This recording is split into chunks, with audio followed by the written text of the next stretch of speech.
Live long and prosper. I was going into Toshi Station to pick up some power converters. Lilu Dallas Multipass. Shut up and take my money. By Grabthar's hammer. What a saving. One does not simply walk into Mordor. X never, ever marks the spot. Winter is coming. You're a wizard, Harry. Stay a while and listen. Hey, old Kermit the Frog here. Bow ties are cool. So say we all. This is a Play on Nerds. Welcome to episode 178 of A Play on Nerds. I'm Jarman. Oh my word, I'm Steve. We're here to co-host the hell out of this thing. That's right. And in honor of the Blue Beetle, which I'm sure will be a smash success coming out in theaters just this past DC's week. triumphant return. Of course. Finally putting Marvel in their goddamn place. For good, I'm sure. We're going to honor it by talking about some other super-powered bugs, not unlike the Blue Beetle, and that is the bugs from Starship Troopers. Not the first one, not the second one, but the third one, Starship Troopers 3 Marauders. So it's also a Rule of 3 show. Woo! That's right. This is a Rule of 3 in honor of Blue Beetle, and it's the best we could do. So we're going to bring it to you hard. We've been getting good at that, if I do say so myself. Just bringing it to people hard. Oh, yeah, that too. I've been getting good at that. But I guess before we get into giving it to Blue Beetle hard or whatever. The public, yes. The public Blue Beetle hard. Jarman, what have you been up to since last time we talked? Well, before I even get into that, we actually have some feedback. Oh, we have feedback. I always skip it because you guys. I know we should have feedback. Well, this is actually from 2 weeks ago, but we've been on a weird recording schedule, so I just now saw it on YouTube. We had a comment from the user JT8479 on YouTube, and it's from our way back episode of Copycat Cinema where we compared Iron Eagle and Top Gun. Wow. And for never say die, Iron Eagle. I can't remember the song from Top Gun. Never say die. Highway to the Danger Zone.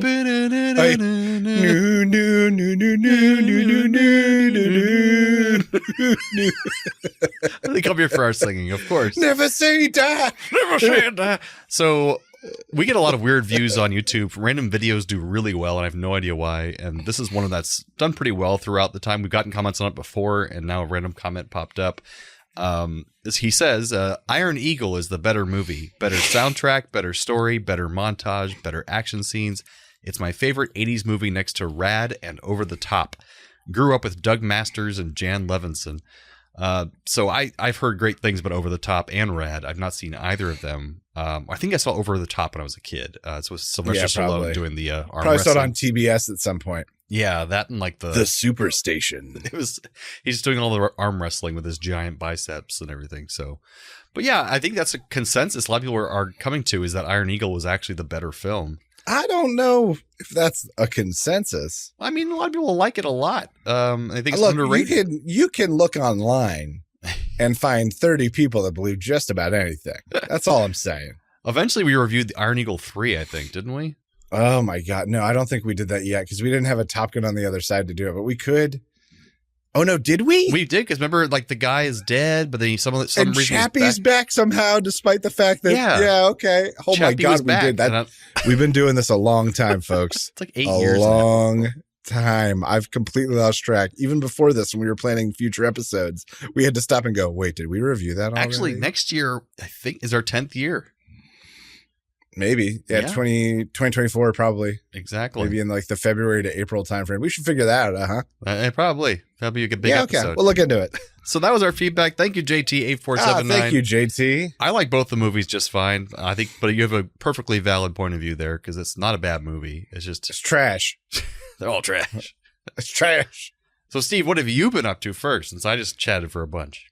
Oh, man. I worked, and then I had a 3-day weekend. So basically what I've realized is that I have every other weekend off.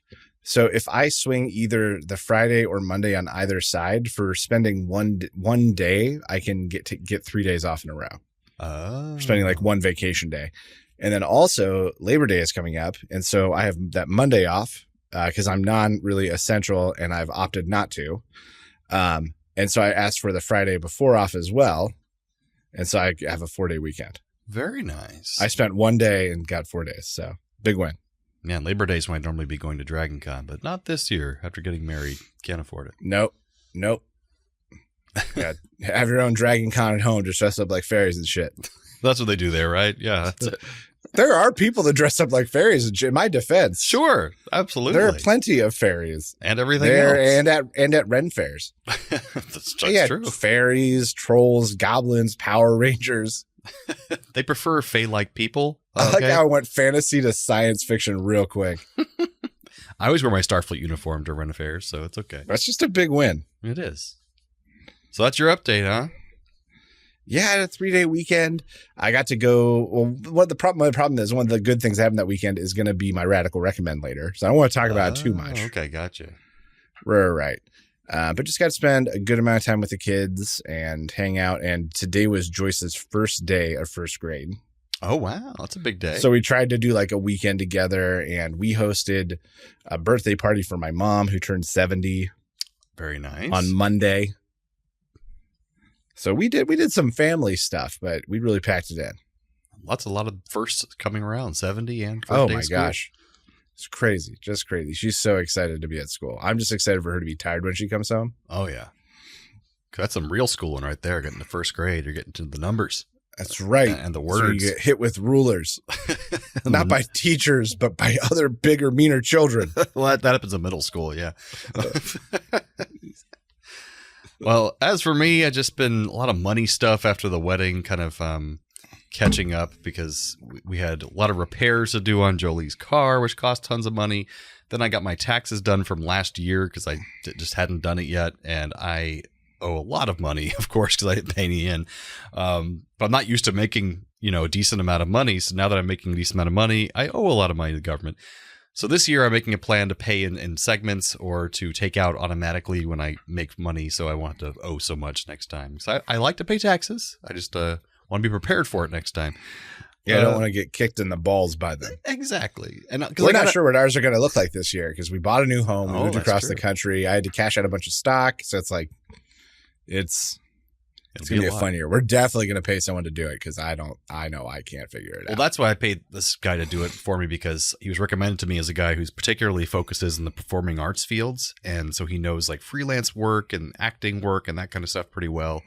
And what would benefit you the most. There's some tax breaks he can get me for just being a performing artist. And also because I'm just making a lot more money this coming year, which is great. But also got to make sure I'm paying my taxes and paying everything in. Otherwise, I'll screw myself down the line. So got to do all that. That's right. And a friend of the show and my old friend and old roommate named Josh White. He listens to the show occasionally. We went to play trivia a couple nights ago, or last night, I guess. And we got second place, just the two of us. We were very surprised because both of our significant others are like trivia heads and they're really smart and well learned in a lot of different topics. And me and him we're talking about how we're usually the dead weight in the team, and we rocked it. We got second place. So I was like, hey, maybe we're not so bad after all. And we got second place when I was there. We're like you're a second place kind of dude. That's right. I'm That's okay pretty being good. second place. That still gets gift cards for free drinks. Yeah, it's funny because I stopped drinking after my wedding, and then they gave us a big bucket of free drinks. I'm like, oh, that's great. So we took them home, split them up, and took them home to our significant others so they could drink them. Nice. But anyways, I think that does it for that weekend update. And so we're going on some nerdy news. Nerdy news. It's time for Nerdy News.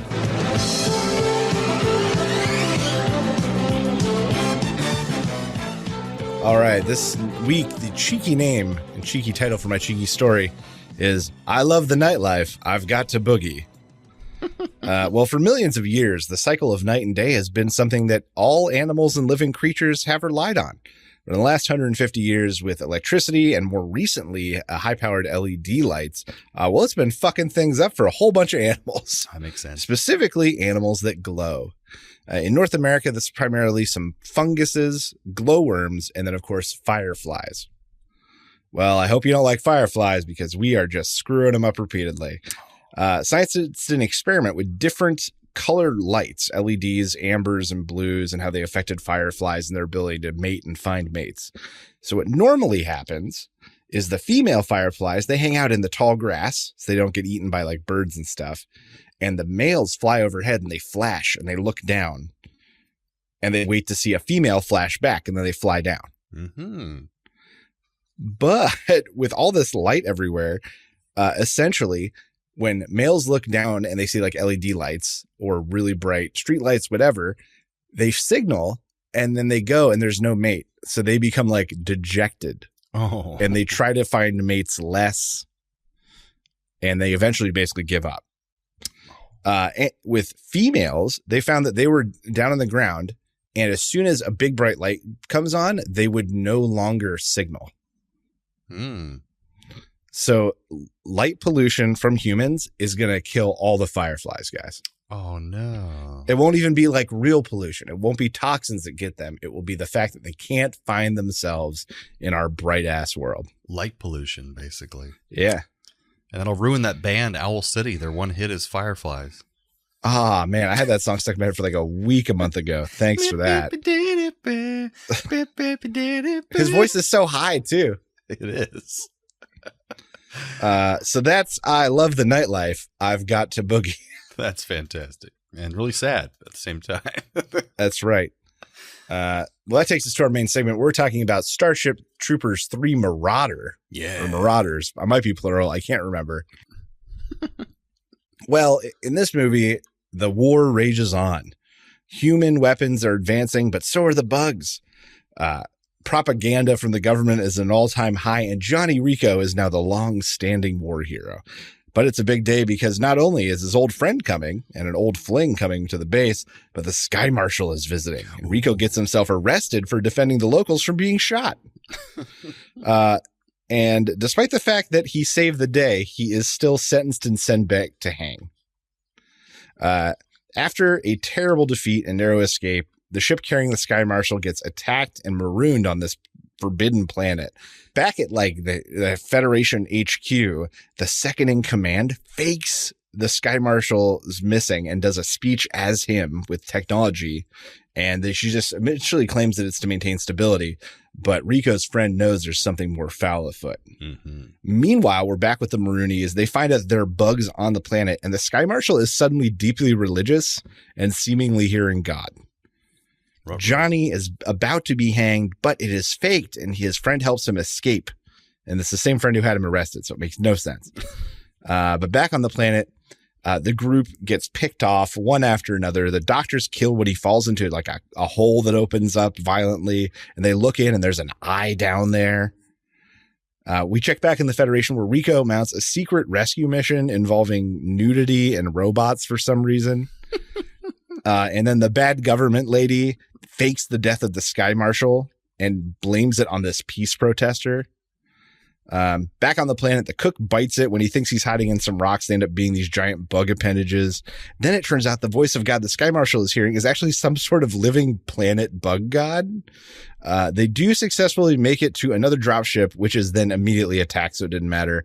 The one remaining soldier is killed, and we see the bug god like rise up out of the ground, and the Sky Marshal like worships him and wants to be part of him. And it turns out the big sky bug god just lured in the Marshal to steal all of the tactical information and all the like their equipment information so they can wipe out humans once and for all. Well, for some reason, like this blonde religious woman and the old fling start praying, and then all of a sudden Johnny Rico and the Roughnecks show up in these poorly animated mech suits, which they use to take out the bugs, and eventually they escape the bug god and go into orbit. They nuke the planet, which just blows up the whole planet. Whole planet's gone. There's no repercussions for them at all.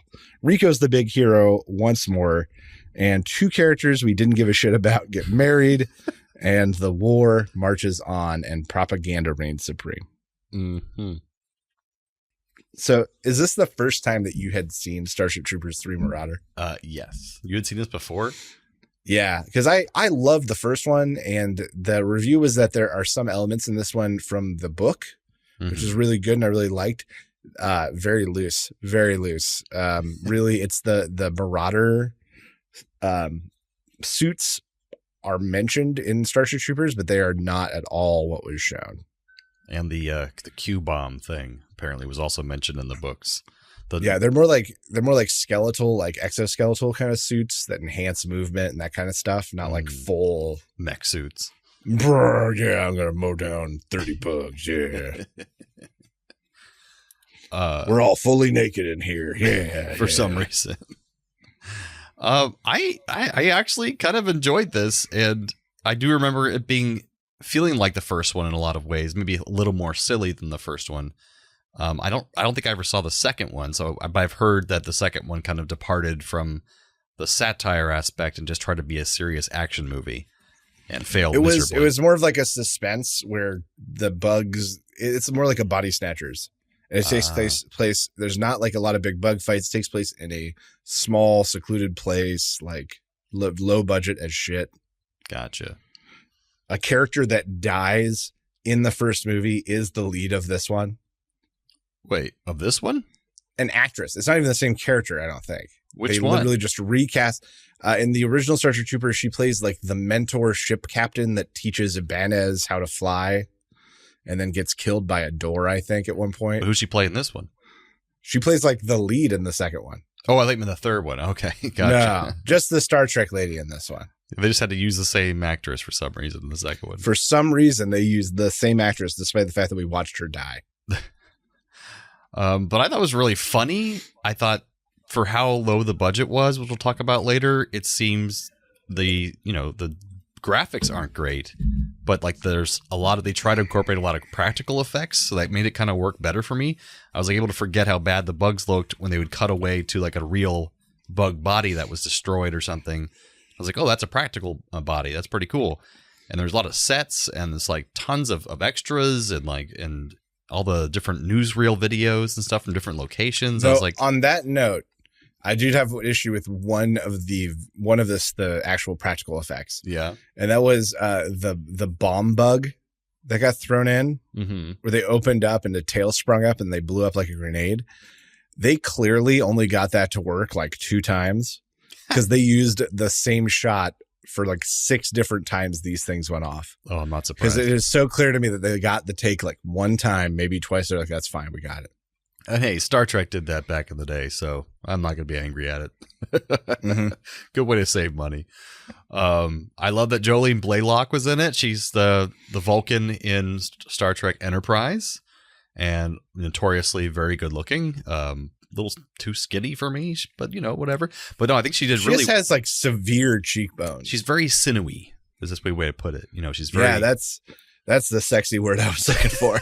She's like a skinny person, but also how I like my women like I like my turkey. Sinew. Because you can tell she works out a lot, but also has no body fat. So she's just like, you can see like the muscle fibers. But I thought she acted very well. She outside of being a Vulcan, and she was kind of a badass, and like I could see her being in like a Linda Hamilton kind of, Terminator kind of role. And I'm sad that she only got this movie and Enterprise. She could have done more. I think she was really good in this, and she was the real lead of this movie if you think about it. If anything, it felt like the weakness of the movie is that they didn't invest more in her part of the story. Yeah, I agree. Like it should have been mostly that. And then the boyfriend Johnny Rico shouldn't have been in it, but they clearly were happy they had Casper Van Dien back. Right. And so he got to do like what he wanted, which was really not that much. Yeah. Realistically. He kind of played a one-note character, and that kind of things that I didn't like is that moves into that a little bit, that they were all kind of one-dimensional characters, and you don't really like anybody. There's no one who's very likable in this whole movie. Yeah. You got the friend who like got too drunk and pissy, and after seeing us for 30 years, like got him hanged. Yeah. And it's like he's supposed to be Jolene Blaylock's like love interest, but then he's a terrible guy, and we're never shown a reason why she's in love with him. And so when she's like, I love you, like we don't understand why or care. Like, and like you said, they get married at the end, and like, why are you marrying him? What is going on? Well, also it started out on like a really fucked up note in that him and Johnny Rico are like really good friends from the old days. He's probably mentioned Johnny Rico, and she hasn't said anything up to this point. That's true. Yes. Like, because the guy is surprised when he's like, "You two, really?" Like, even though we've been dating, and I'm about to ask you to marry me, like, yeah. So that felt dumb. It just felt like there was one too many main characters, and I think what it could have been was, she's the one that frees him and fakes his thing, and they escape together, but they go and they catch up with the president who gets his B plot that's been running this whole friggin' time without them. They don't need them for this B plot. And she's like, I'm going to go to the president. You go to this secret bunker and get whatever the fuck this prototype military equipment was. And he'd still get to come in at the end and save her with the mech suit. Yeah, exactly. Like, it still would have worked. She has the inside information of where that place is where you can get the mech suits. So that would have been better without. Right. We didn't need Dick's character at all. It was actually we didn't need him. And then Casper Van Dien and her could have gotten together at the end, which is clearly what probably should have happened realistically. Yeah, they had more chemistry on screen the whole time than Dick's and her did. So yeah, I agree though. Hers was the better part of the movie, and I wish more had been focused around it. And like I think the fact that we're even talking about these character dynamics at all shows that this wasn't a terrible movie. Like it was. And mind you, some of the acting did fall flat. Yes. And some of the writing, specifically surrounding the religious elements of it, like Very the really clunky. religious female character, were clunky and really overboard and didn't escalate. Like they started big and then were big, and then at the end they were big. And then I couldn't tell if they were making fun of religion at the end or like embracing it, because they had all this ridiculous symbolism with the hand of God touching, the hand of humans. And then they cut to her when she gets back on the ship, the religious lady, and she has her thing over her head like Mother Mary, like it was like, are you serious? They're going this heavy handed here. Like, are they being serious? Is that supposed to be funny because they're going so over the top with it? I just didn't know where they're going with that. And mind you, there was some other good acting throughout. The president, like the Sky Marshal. Yeah, he was really good. I thought he was good. He sold it. He went for it. And he did the singing the woman and who everything. played the vice Sky Marshal who betrayed him. She's like a notable actress who's been in some stuff. I've She seen did her in well things. this. Yeah. So I think what I said to you holds true as we talk about it, which is like this movie is both better and worse than I remember it being. Exactly. And like partially of it was also the storylines. You said it was hard to follow to go with the story and write it down for yourself because the story was kind of all over the place. And like with the vice Sky Marshal lady, was she always bad or was she kind of good because she took Dick's, instead of killing him, she took him to the secret place to show him the brain thing, and then it's like, was she in on that the whole time to like for the good of humanity, or was it just it's just confusing if she was always bad or if she was good. It wasn't explained. Like it was very strange. So yeah, that was trash. And all the actors who are the maroony people, they were all pretty awful, like not good actors. So it was like, yeah, I mean, and a lot of the soldiers in the beginning, his second in command, that woman had like, oh, that was the terrible. weirdest accent. I looked her up. She's a South African actress because a lot of this was filmed in South Africa. That's where that accent was from? Wow. Yeah, because I had to sit and go, what? It sounds like Swedish mixed with Italian. I thought she was Russian or something. Yeah, exactly.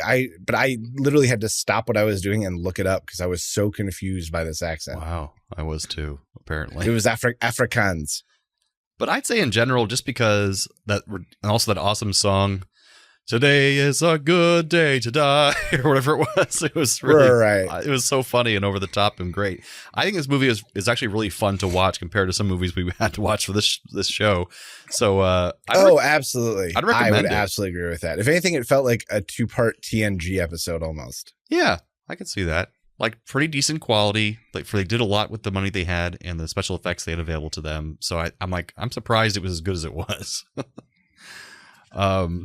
So if we're done talking about it, I have some trivia, not too much. Hit me with that trivia. So as you mentioned earlier, the Marauder and the Q bomb, which was originally called the Nova bomb, were actually elements in Robert Heinlein's book that some fans were happy were in this because they weren't in the first movie. The original Starship Troopers in '97 had a $105 million budget, and it was directed by Paul Verhoeven, who did RoboCop. And then it was slashed to $6 million for Starship Troopers 2, Hero of the Federation in 2004. But this third installment got $3 million more at $9 million. But that money went a lot further because it was filmed in South Africa, as Steven mentioned. So they were able to do a lot with their money. Jolene Blalock has expressed in multiple interviews that she would be more than willing to reprise her role as Lola Beck in future installments should the opportunity arise, which I don't think it's going to. This was a direct-to-DVD release in the USA, surprising no one. And during the biometric scan scene, where there's 7 Marauders naked being scanned for their Marauder suits, The sound effect is the same that is emitted from the flying machines in the original War of the Worlds from 1953. They reused it, which is pretty interesting. Directorial debut of Edward Neumeier, who's the guy who wrote the original screenplay for Starship Troopers and Starship Troopers 2. So he wrote both those screenplays, and then he got to direct this third one. So good for him. I hope his career has gone somewhere since then. He also wrote, and I think co-produced multiple of the RoboCops. Well, that makes sense. No wonder 'cause Paul Verhoeven liked him, I guess. So yeah, that's Starship Troopers 3, folks. Hope you enjoyed it. Nice. Does that take us on to A game. This is called Cringe Catchphrase Cinema. So what we're going to do here, Steve, is we are going to play some clips from movies of notoriously bad dialogue and just badly delivered performances. Okay. I'm just going to try to guess what movie it's from. And if you can get a movie... What kind of age range is this in? It's, with the exception of one... I don't want you to go too deep, but I just want to know, like, is these like movies from the 50s and 60s and I'm just fucked? Only one of them is before 1990. Okay, I can deal with that. I try to keep it pretty fair, but yeah. All right, good. I appreciate that. There might be one from the 80s, but any older... There's a whole angle of cinema that I have nothing on. Basically, anything totally before fair. 1970, it's nothing. Right. Unless it's like really famous, I wouldn't necessarily put it in, but there's one before that you might not get, but it's a fun one. All right, so I'm excited. Let's hear it. And if you can guess the character/actor who's saying the line, you get a bonus point. All right. Okay, so I'm looking for the movie and then the character or actor for a bonus point. Exactly. All right, let's do it. All right, here's the first one. Just in case we get killed, I wanted to tell you, you have the biggest dick I've ever seen, oh man. Thanks.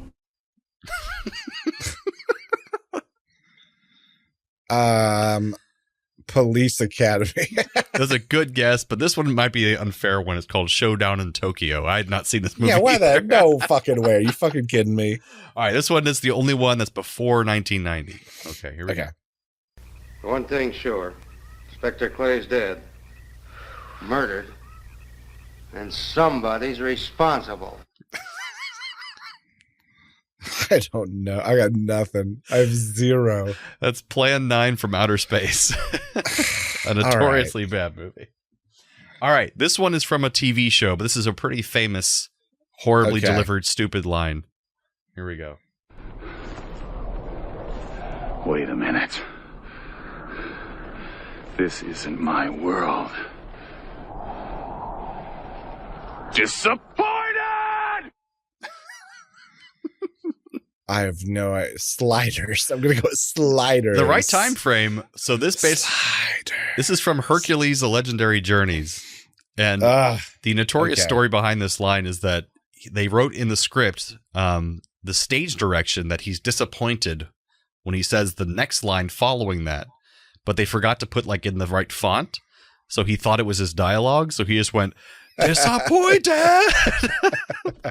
And they kept it in the final cut. That's genius. Anyways, here's the next one. You might have seen this movie randomly. Okay. But maybe not. Okay, cocksucker. Fuck with me, and we'll see who shits on the sidewalk. I don't... These are a bit hard. I'm sorry. Miss Saigon. Miss Saigon. The musical. No, it's from Death Race. It was like, I guess 2002, 2004. Yeah, Jason Statham. Yeah. Yeah. All right. This one is okay. I'll give you a hint on this one. It is before 1990. I don't want to hear anything. You don't want to hear anything? Just play it. Just play. Here we go. It's also kind of famous. They're eating her, and then they're going to eat me. Oh my God!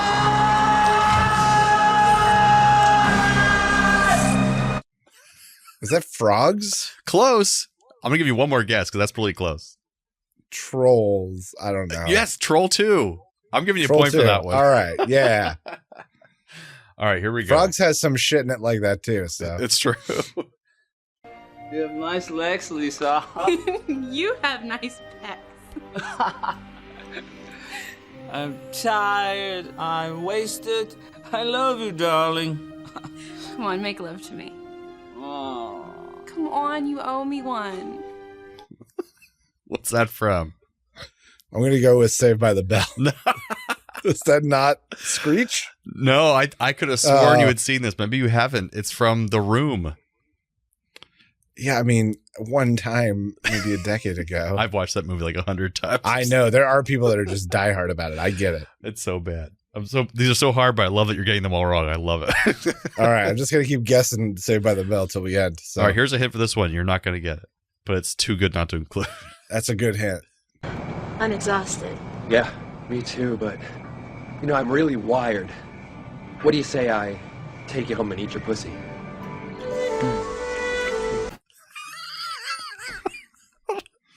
Can you tell me who the actor is? So the actor is John Barrowman from Torchwood, but it's not a... And I don't know what that is. So I don't get it. I'm going to say that's an episode of Buffy the Vampire It's a movie. There's only one TV show. The movie Buffy the Vampire Slayer. It's from Shark Attack 2 Megalodon. Oh my fuck. Are you fucking kidding me? It's so... I want to hear that one more time. Hold on. I'm exhausted. Yeah, me too, but, you know, I'm really wired. What do you say? The real question is, does take that you home and work? eat your pussy?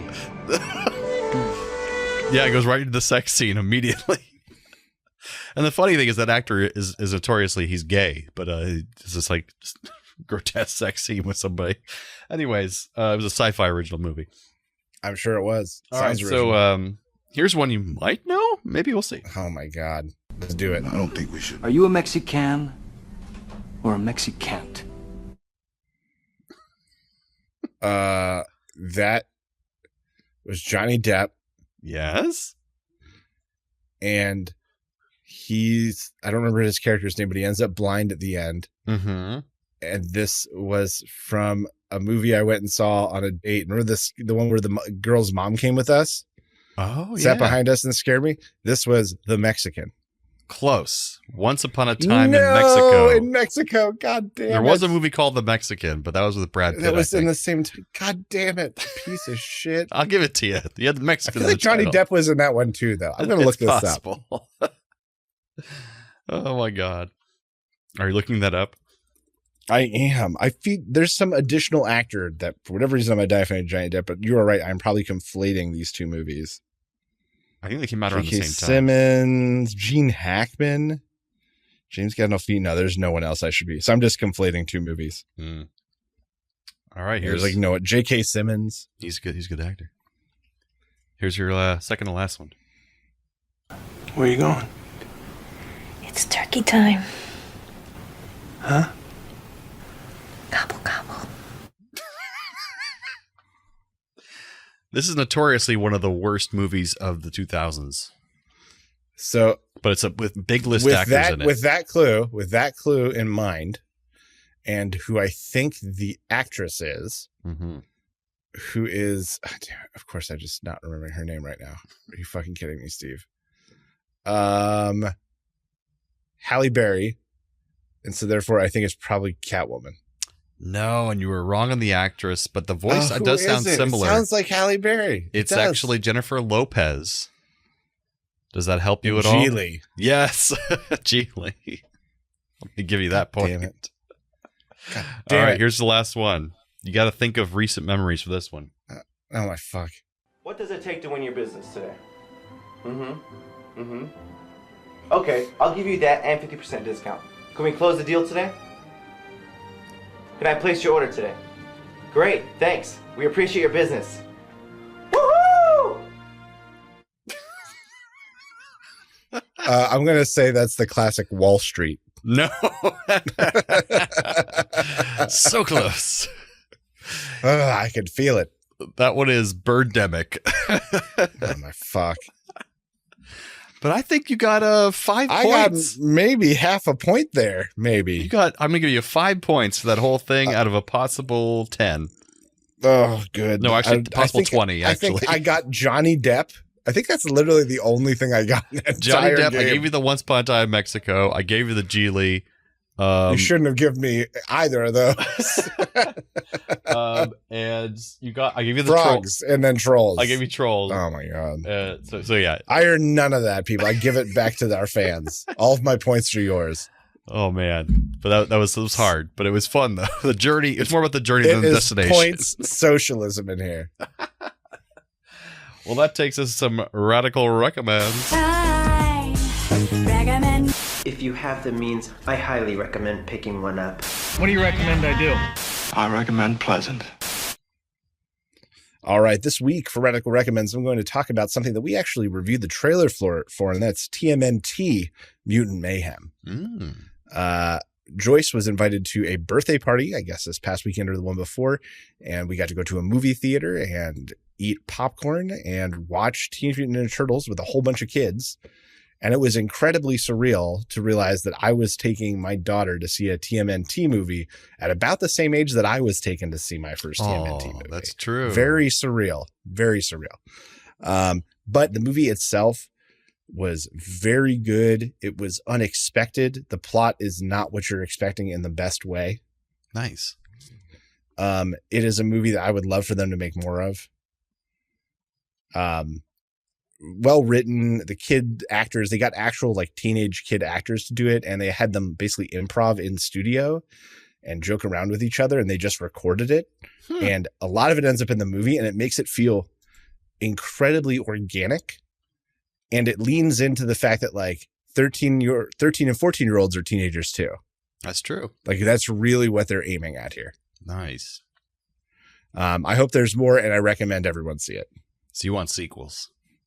I would watch a bunch of these if they can maintain some level of quality close to that one. Yeah, like I loved Ninja Turtles as a kid, and so if they have actual good ones, I'll be excited to watch it. So this is really fresh. The comedy is really good, and I, as an adult, enjoyed it. Joyce and her friends dug it. It was great. Nice.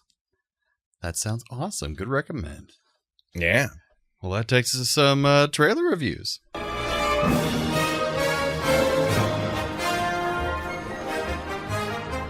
All right, this time around, we're talking about Wonka, the third come out of Willy Wonka to theaters that we're having in our lives. Yep. Just like the Spider-Mans. The Spider-Mans.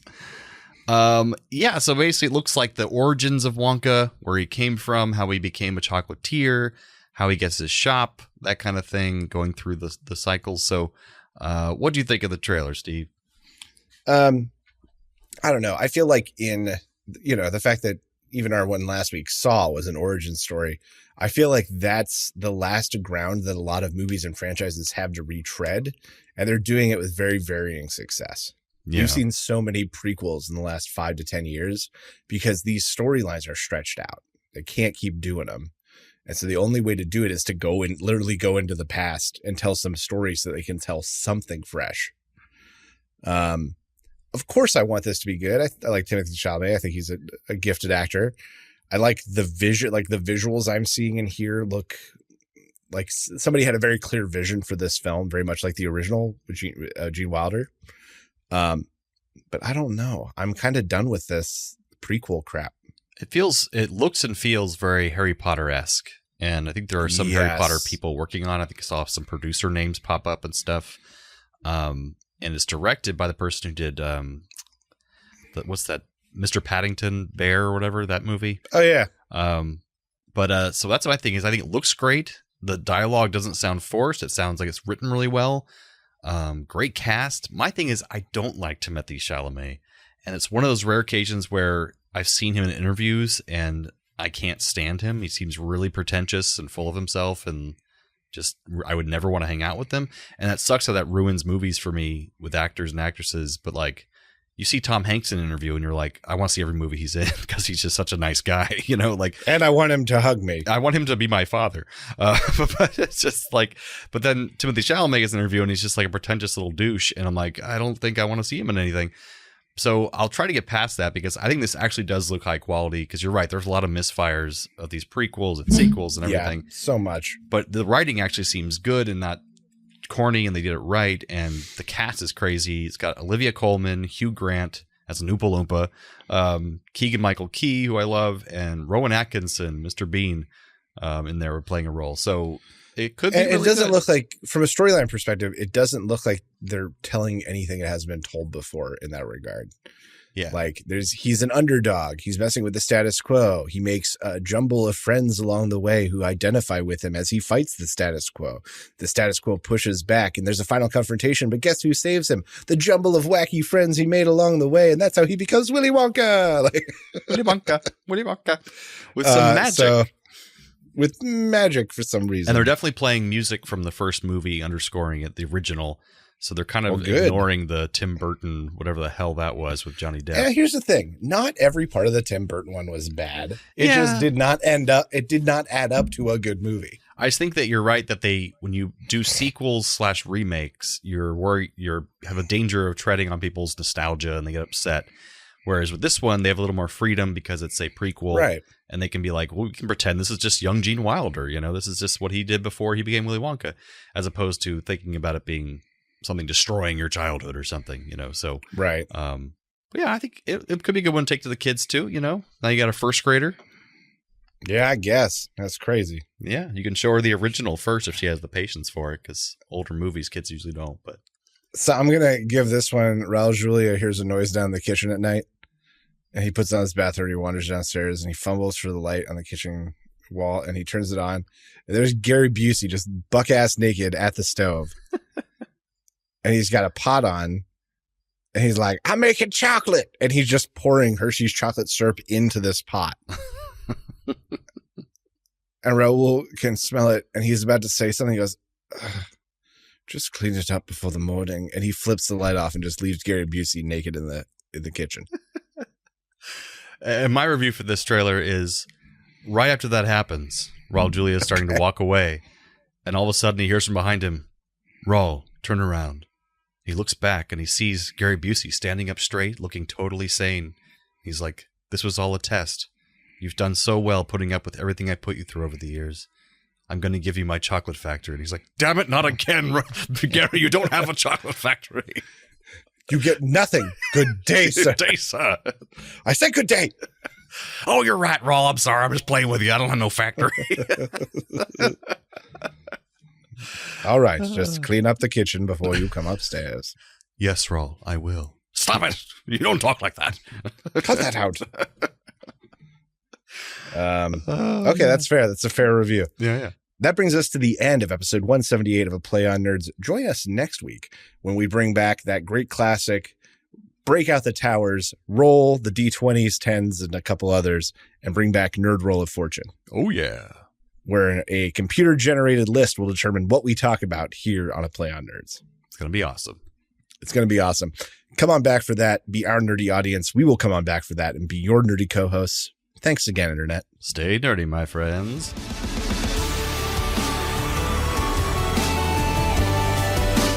Thanks for listening to A Play on Nerds. Feel free to email feedback at aplayonnerds.com with all your questions or comments. Shoot us a message on Facebook or Twitter and earn yourself a sweet shout out on the show. Review us on YouTube, Spotify, or Apple Podcasts so even more nerds can find us. Tell your friends, tell your enemies, we aren't picky. Check out our entire back catalog and other offerings at aplayonnerds.com. And how?